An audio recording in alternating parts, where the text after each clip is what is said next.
Vote লাগেনি, দিনের vote রাত্রে করে তারা এমপি হয়েছে। এই জন্য জবাবদাহিতা ছিল না, তারা মানুষের জন্য কাজ করার প্রয়োজনীয়তা মনে করেনি, যার জন্য তারা কে কি দরকার কি দরকার নাই মানুষের প্রয়োজন, আবার ভোটের সময় গিয়ে মানুষকে বলতে হবে, কাজ করতে হবে, মানুষের মন জয় করতে হবে, এই প্রয়োজনীয়তা বোধ আওয়ামী লীগ করে নাই।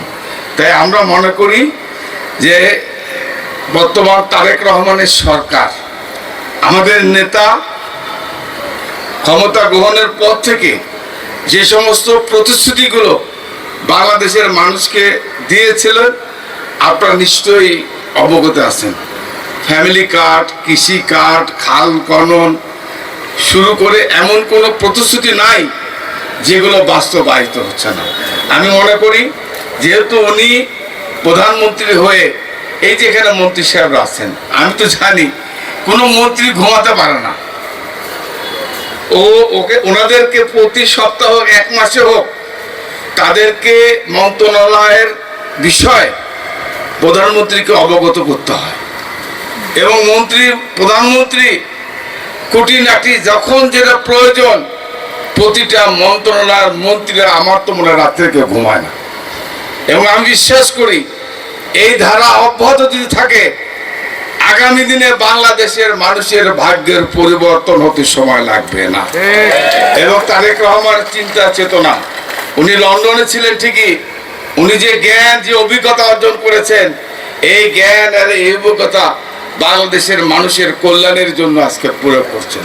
আমি বিশ্বাস করি উনি প্রতিটা মন্ত্রণালয় নিয়ে, প্রতিটা বিষয় নিয়ে উনি থিসিস করেন, অ্যানালাইসিস করেন, এবং সেটা কিভাবে প্রয়োগ করতে হবে, কিভাবে বাস্তবায়ন করতে হবে সে ব্যাপারে পদক্ষেপ নেন। তো আমি বিশ্বাস করি আজকে টুকু সাহেব এখানে আসছে, আপনারা যে ডিমান্ডটা করেছেন কি ফিশ প্রসেসিং সেন্টার, আমি গাড়ির মধ্যে বলেছি, উনি বাই দিস টাইম ওনার মন্ত্রণালয়ের সচিবের সঙ্গে কথা বলেছেন। আমি আশা আজিজ ভাই যেগুলো আমার ছোট ভাইকে বলেছে অল ডিপার্টমেন্টের টুকু সেগুলো তার বক্তৃতায় বলবে। এর বাহিরে রাস্তা, ব্রিজ, কালভার্ট, বিদ্যুৎ থেকে শুরু করে এই এলাকার উন্নয়নের জন্য যেটা ওই যে ড্রেনেজের কথা বললো, যেটা আমার নয়ন বলেছে, আজিজ ভাই বলেছে পানি স্টেশন, এটা টুকুর মধ্যে হয়তো পড়বে কিনা আমি জানি না, তবে যে মন্ত্রণালয়ের মধ্যে পড়ুক না, যার মধ্যে হোক, এই কাজগুলো ইনশাল্লাহ আজিজ ভাইয়ের সঙ্গে নিয়ে আমি করে দেবো ইনশাল্লাহ, চিন্তার কোনো কারণ নেই। ঠিক আছে প্রিয় ভাইয়েরা আমার, টুকু এখানে এসছে আমি অত্যন্ত খুশি, কারণ এই প্রোগ্রামটা বোধহয় 4বার না কয়বার ক্যান্সেল হয়েছে।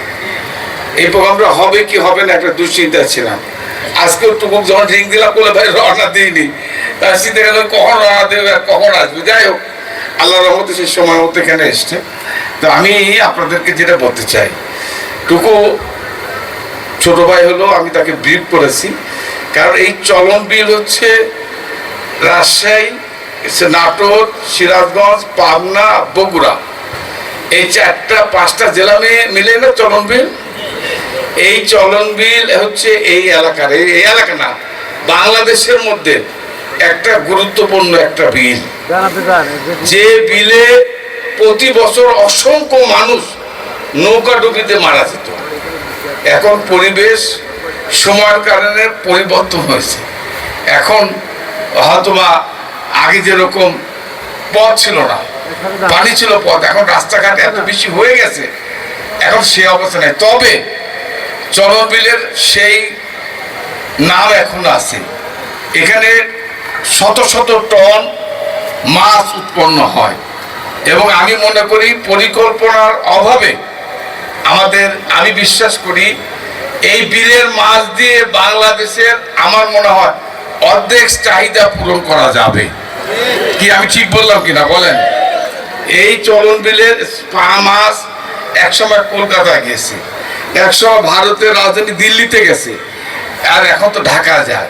তা আমি আমার ছোট ভাই টুকুকে বলতে চাই, যেহেতু এর আগে যারা আওয়ামী লীগের শাসন আমলে যারা ছিল, তারা তো ওই দেশটাকে দেশের জন্য কোনো কাজ করেনি, দেশের মানুষের ভাগ্যের পরিবর্তনের জন্য কাজ করেনি, দেশের মঙ্গলের জন্য কোনো কাজ করেনি। তারা অবৈধভাবে রাষ্ট্র ক্ষমতা আছে, ভোটারবিহীন, ভোট ছাড়া তারা ক্ষমতা গিয়ে